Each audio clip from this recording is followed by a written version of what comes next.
was in the tradition of George Eliot. He was influenced both in his novels and his poetry by Romanticism. Everything was filled with snow, and there was frost, and everything was looking grey in color. So this bird knew something good is going to happen, whereas I, as a human being, failed to understand or failed to realize this happiness.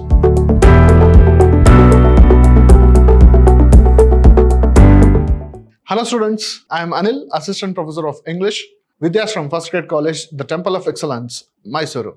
Today we are discussing the poem, The Darkling Thrush, prescribed for the students of B.Ba 4th semester. In this session, we are going to learn about the poet and the poem and the summary of it, what the poem has in it. About the poet, Thomas Hardy. Thomas Hardy was an English novelist as well as a poet. He was a Victorian realist. He was in the tradition of George Eliot. He was influenced both in his novels and his poetry by Romanticism, including the poetry of William Wordsworth. He was highly critical of much Victorian society. He was criticizing the Victorian society, especially on declining status of rural people in Britain, such as those from his native southwestern England. This is about Thomas Hardy. He was born in 1840 and died in 1928. Now coming to the poem, The Darkling Thrush. The Darkling Thrush, I leant upon a coppice gate when frost was spectre grey, and winter's dregs made desolate the wakening eye of day. So here in this poem, Thomas Hardy, who was born in 1840 and died in 1928, there is this transformation from 19th century to 20th century. So when the time was changing, there was something missing in him, and he was finding that the time is going to become worse. So he has taken this transformation from the 19th century to that of the 20th century. He writes this poem. So he says, I leant upon a coppice gate when frost was spectre grey, and winter's dregs made desolate the wakening eye of day. So here is this man who is explaining a winter's day, and he compares that winter's day to that of his mood. I leant upon a coppice gate. Here, this man is standing and watching that is happening outside his house. It was a winter day, and in this winter, he was leaning on a coppice gate, and he says, when the frost was spectre grey, everything was filled with snow, and there was frost, and everything was looking grey in color. And winter's dregs, the winter's bits and pieces, had made the place unlivable, desolate, and that cloudy time had made the eye of the day, that is sun, weak. So this is how he explains the lifeless time of that period. So he compares that to a winter's day. In Europe, winter is very harsh. Since they are near the northern pole, a winter's day is too harsh, and during that period, no people are seen outside much. So he compares the entire situation to a winter's day. The tangled vine stems scored the sky like strings of broken lyre, and all mankind that haunted Nay had sought their household fires.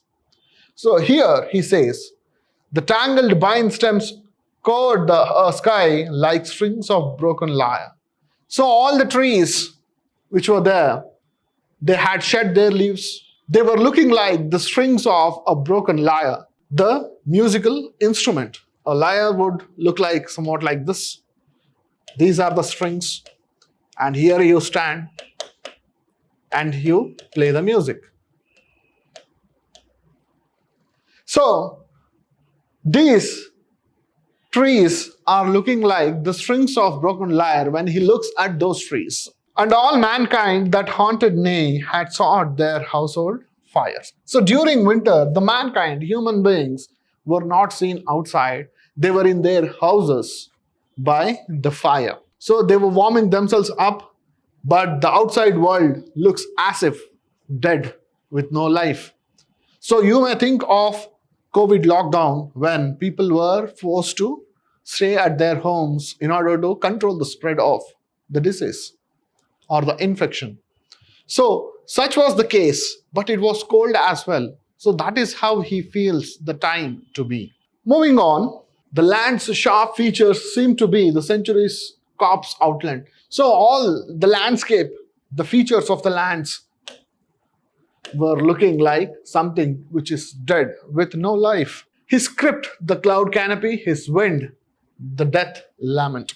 So his script, the dead land, looks like cloudy canopy filled with fog and air, which creates horror in the viewer.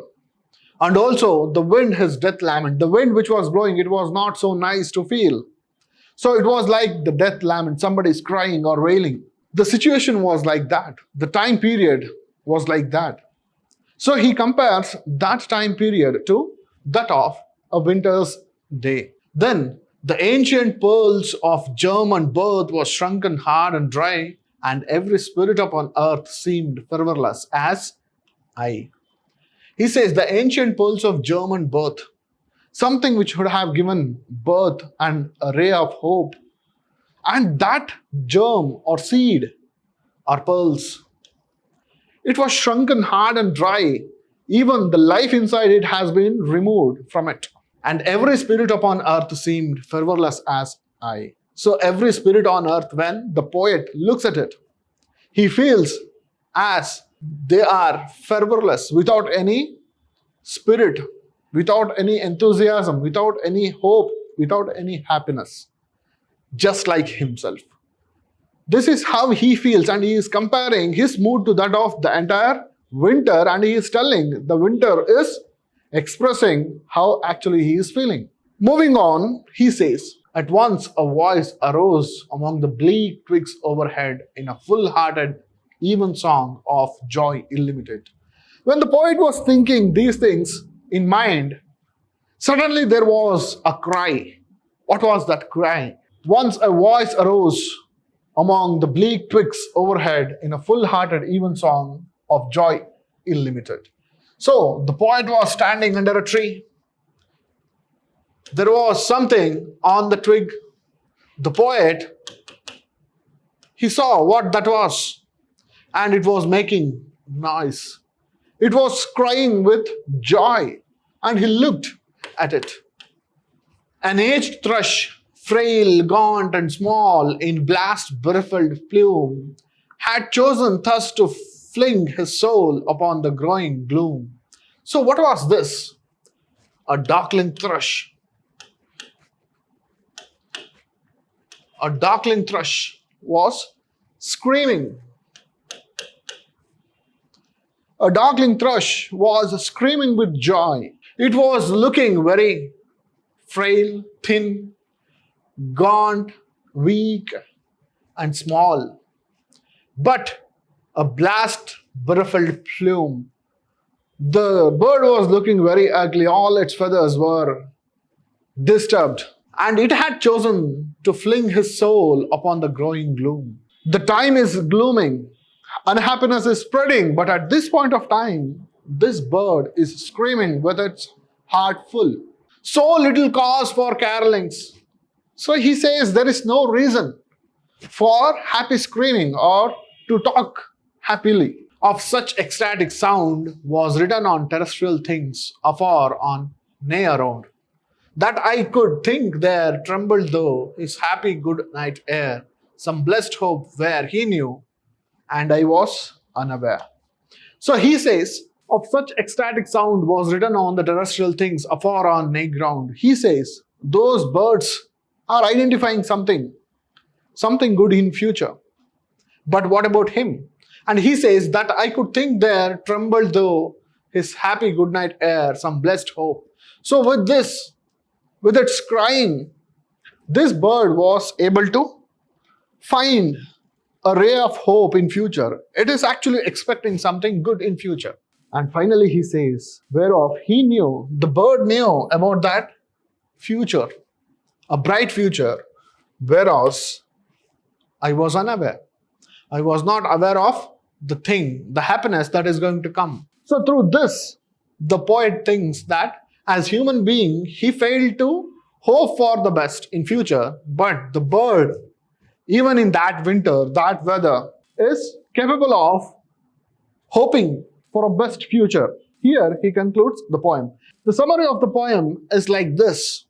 The transformation of time from one generation to the other. The 19th century to that of the 20th century, there was political turmoil, there were changes in the government, there were wars, and there were protests against many things, many worldly issues. So at this point of time, the poet feels that everything is becoming hopeless. And he compares that emotion of hopelessness to that of the winter. And finally, he talks about a bird which cries with its heart full and which is happy at that point of time. And he thinks, why is this bird happy? Finally, he realizes that yes, if this is a bad time and the good time is coming too. So this bird knew something good is going to happen, whereas I, as a human being, failed to understand or failed to realize this happiness. So this is how he ends the poem, some blessed hope, whereas he knew and I was unaware. So with this things in mind, I hope you understood the poem.